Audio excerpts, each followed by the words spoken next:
Hi, this is Steve Prescott with REMAX Capital Properties. For today's Financial Friday tip, I wanted to discuss the repair provision of the buy and sell contract in a real estate transaction.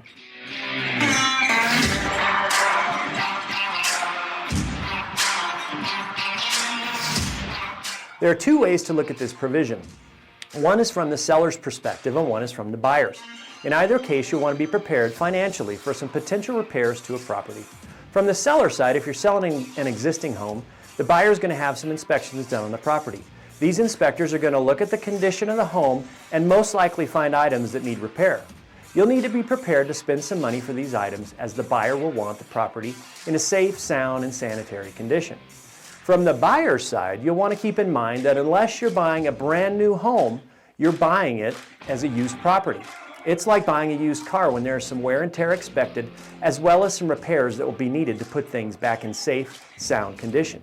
Be prepared that the seller may not always repair everything, and you'll have to put some money into it to take care of these issues. Keep these two perspectives in mind when handling your real estate transaction. As always, we love to help answer questions here at REMAX Capital Properties. Just reach out to us. Have a great weekend.